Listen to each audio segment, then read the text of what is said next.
Hello dear students, welcome back to ഇജുവാല 2.0. +2 ഇക്കണോമിക്സിലെ നിങ്ങൾ ആദ്യം പഠിക്കേണ്ട 4 ചാപ്റ്റേഴ്സ് ആണ് നമ്മളിന്ന് പറയാനായിട്ട് പോകുന്നത്. അതിൽ വെയിറ്റേജ് പ്രകാരം മാത്രമല്ല, നമുക്ക് വെയിറ്റേജിനനുസരിച്ചിട്ടല്ല ക്വസ്റ്റ്യൻ പേപ്പറിൽ ഇപ്പം നമുക്ക് ക്വസ്റ്റ്യൻസുകൾ കാണാം. അപ്പോൾ ഓരോ ക്വസ്റ്റ്യൻ പേപ്പർ നമ്മൾ എടുത്ത് നോക്കിക്കഴിഞ്ഞാൽ നിങ്ങൾക്ക് പഠിക്കാൻ എളുപ്പമുള്ളതും അതുപോലെ ഷുവറായിട്ട് വരും ഉറപ്പുള്ള എല്ലാ 4 ചാപ്റ്റേഴ്സും ഇൻക്ലൂഡ് ചെയ്തിട്ടുണ്ട്. ഇതിന് മുന്നേ സ്റ്റഡി പ്ലാൻ കാണാത്തവരുണ്ടെങ്കിൽ ഒന്ന് ജസ്റ്റ് പോയി കാണാം, ചാനലിൽ പ്രൊവൈഡ് ചെയ്തിട്ടുണ്ട് കേട്ടോ. ഇനി നമ്മൾ 4 ചാപ്റ്റേഴ്സ് നോക്കുന്നത് മൈക്രോയിൽ നിന്നും മാക്രോയിൽ നിന്നും എല്ലാം എടുത്തിട്ടുള്ള 4 ചാപ്റ്റേഴ്സ് ആണ്. ഓക്കെ, അപ്പോൾ ആ 4 ചാപ്റ്റേഴ്സിലെ ഓരോ ചാപ്റ്ററിൽ നിന്നും നമ്മൾ പഠിക്കേണ്ട ടോപ്പിക്സും അതുപോലെ തന്നെ പ്രോബ്ലംസും സ്പെഷ്യലി പറയുന്നുണ്ട്. ഇത് കൂടാതെ പ്രോബ്ലംസ് ഓൺലി ക്ലാസ്സുകൾ, കർവ് ഓൺലി ക്ലാസ്സുകൾ, ഗുഡ്സ് അതായത് ടൈപ്സ് ഓഫ് ഗുഡ്സിന്റെ ക്ലാസ്സുകൾ, എസ്എ ക്വസ്റ്റ്യൻ ക്ലാസ്സുകൾ, ഷുവർ ക്വസ്റ്റ്യൻസ് എല്ലാം വീഡിയോസ് നമ്മൾ ചെയ്യും കേട്ടോ. ഓക്കെ, അപ്പോൾ നമ്മൾ ഫസ്റ്റ് ടൈം നമ്മൾ നോക്കാനായിട്ട് പോകുന്ന ആ 4 ചാപ്റ്റേഴ്സ്. ഒന്നാമത്തെ chapter theory of consumer behaviour, മൈക്രോയിലത്തെ സെക്കൻഡ് ചാപ്റ്റർ ആണ്. പ്രൊഡക്ഷൻ ആൻഡ് കോസ്റ്റ് മൈക്രോയിലെ 3rd ചാപ്റ്റർ ആണ്. നാഷണൽ ഇൻകം അക്കൗണ്ടിങ് മാക്രോ എക്കണോമിക്സിലെ സെക്കൻഡ് ചാപ്റ്റർ ആണ്. മണി ആൻഡ് ബാങ്കിങ് മാക്രോ എക്കണോമിക്സിലെ 3rd ചാപ്റ്റർ ആണ്. ഇവിടെ മണി ആൻഡ് ബാങ്കിങ് എന്ന് പറയുന്നത് നമുക്ക് അത്ര കണ്ട് ഇമ്പോർട്ടൻ്റ് ആയിട്ട് വെയിറ്റേജ് ഉണ്ടാവില്ല. പക്ഷെ അത് വെയിറ്റേജിനല്ല, മണി ആൻഡ് ബാങ്കിങ്ങിന് 6 മാർക്കിന്റെ വെയിറ്റേജ് ആണെങ്കിൽ നമുക്ക് പഠിക്കാനായിട്ട് ഏറ്റവും എളുപ്പമുള്ളതും മാർക്ക് കിട്ടാൻ കൂടി ചാൻസ് ഉള്ള ചാപ്റ്റർ ആണ് മണി ആൻഡ് ബാങ്കിങ്. ഇത് കൂടാതെ 10 മാർക്കിന്റെ വെയിറ്റേജ് ഉള്ള ഒരു ചാപ്റ്റർ ആണ് theory of firm under perfect competition. ഇതിന്റെ ചാപ്റ്റേഴ്സ് ടോപ്പിക്സ് മിസ് ഇൻക്ലൂഡ് ചെയ്തിട്ടില്ല, കാരണം ഈ 4 പാഠം കഴിഞ്ഞിട്ട് നിങ്ങൾ ഈ പാഠം പഠിച്ചാൽ മതിയാവും. ഓക്കെ, അപ്പോൾ നമുക്ക് വീഡിയോയിലേക്ക് കടക്കാം. ആദ്യമായിട്ട് തിയറി ഓഫ് കൺസ്യൂമർ ബിഹേവിയറിലെ നിങ്ങൾ പഠിക്കേണ്ട ടോപ്പിക്സുകൾ ഓരോന്നായിട്ട് പറയാം. അതിൽ നമ്മൾ ഓരോന്നായി നോക്കുകയാണെങ്കിൽ ആദ്യം ഈ പാഠത്തിൽ 2 മാർക്കും 5 മാർക്കും 8 മാർക്കും എല്ലാം ചോദിക്കുന്നുണ്ട് കേട്ടോ. അപ്പോൾ ഒരു ക്വസ്റ്റ്യൻ പേപ്പറൊക്കെ എടുത്തു കഴിഞ്ഞാൽ നമുക്ക് മാക്സിമം ഒരു 10-20 മാർക്കോളം ചിലപ്പോൾ നമുക്ക് ഇതിന് കാണാൻ പറ്റും. അപ്പോൾ ഇവിടെ ആദ്യം യൂട്ടിലിറ്റിയുടെ ടൈപ്പാണ് പഠിക്കേണ്ടത്. 2 തരം യൂട്ടിലിറ്റി ഉണ്ട്. കാർഡിനൽ ആൻഡ് ഓർഡിനൽ യൂട്ടിലിറ്റി ആണ് 2 മാർക്കിന്റെ ക്വസ്റ്റ്യൻ ആയിട്ട് വരാറുണ്ട്. കാർഡിനൽ എന്ന് പറഞ്ഞാൽ നമുക്ക് മെഷർ ചെയ്യാൻ പറ്റുന്നതാണ്. ഓർഡിനൽ എന്ന് പറഞ്ഞാൽ നമുക്ക് മെഷർ ചെയ്യാൻ പറ്റില്ല, കമ്പയർ ചെയ്യാനോ റാങ്ക് കൊടുക്കാൻ മാത്രമേ നമുക്ക് പറ്റുള്ളൂ. ദെൻ അടുത്തതാണ് ബഡ്ജറ്റ് ലൈനിനെ കുറിച്ച് പഠിക്കണം. ബഡ്ജറ്റ് ലൈനിന്റെ പ്രോബ്ലം നമുക്ക് ചോദിക്കാറുണ്ട്, അതുപോലെ തന്നെ എന്താണ് ബഡ്ജറ്റ് ലൈൻ ചോദിക്കാറുണ്ട്. നമുക്കിത് എങ്ങനെയും ഒരു 8 മാർക്കോളം എക്സ്പെക്ട് ചെയ്യാം. ബഡ്ജറ്റ് ലൈനിന്റെ ചാപ്റ്ററിൽ നിന്ന് നമുക്കൊരു 8 മാർക്കോളം എക്സ്പെക്ട് ചെയ്യാം. അവിടെ ബഡ്ജറ്റ് ലൈൻ്റെ ഇക്വേഷൻ എന്താണ്? ബഡ്ജറ്റ് ലൈൻ സ്ട്രെയിറ്റ് ലൈൻ ആണ്, ഡൗൺവേർഡ് സ്ലോപ്പിംഗ് ആണ്.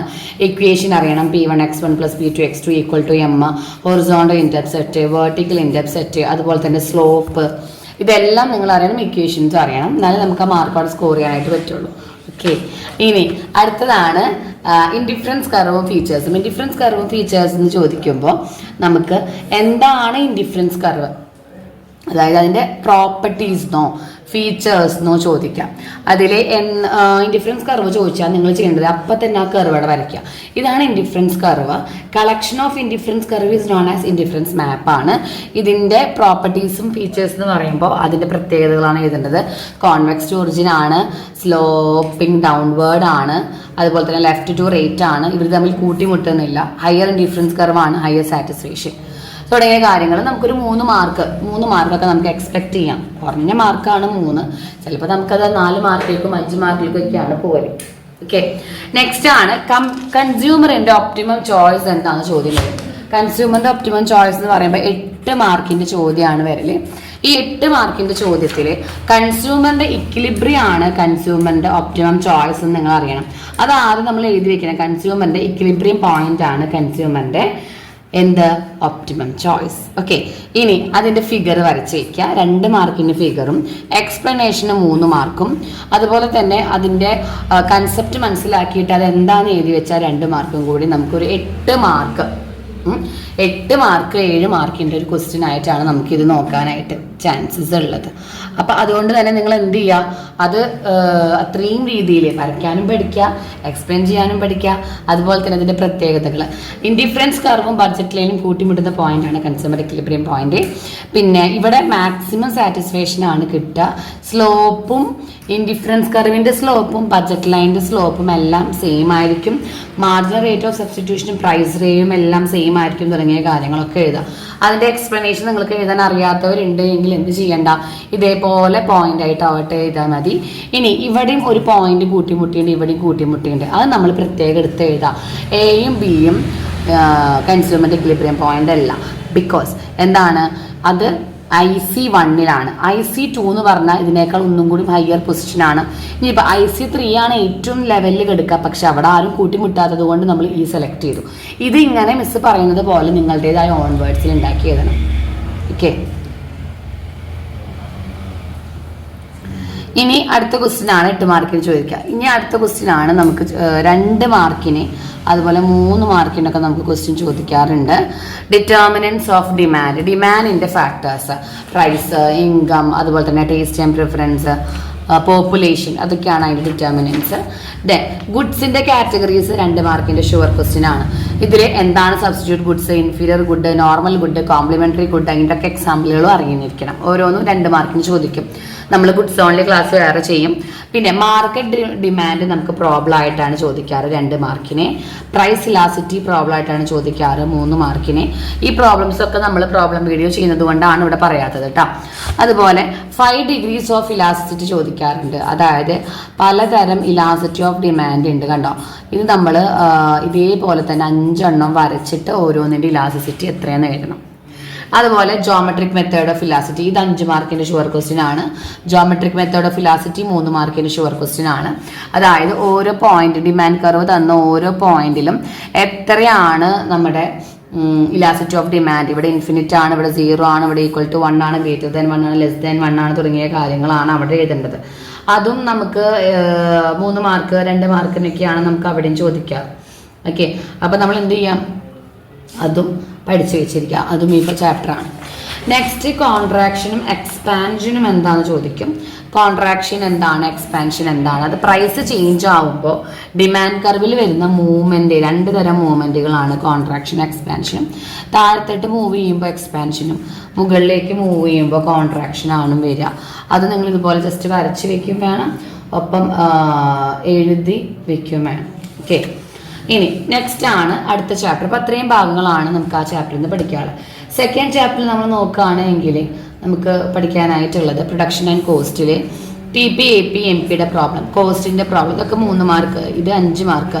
കോസ്റ്റ് കർവുകൾ, ഇതൊക്കെ നമ്മൾ പ്രോബ്ലം വീഡിയോയിൽ ചെയ്യൂട്ടാ.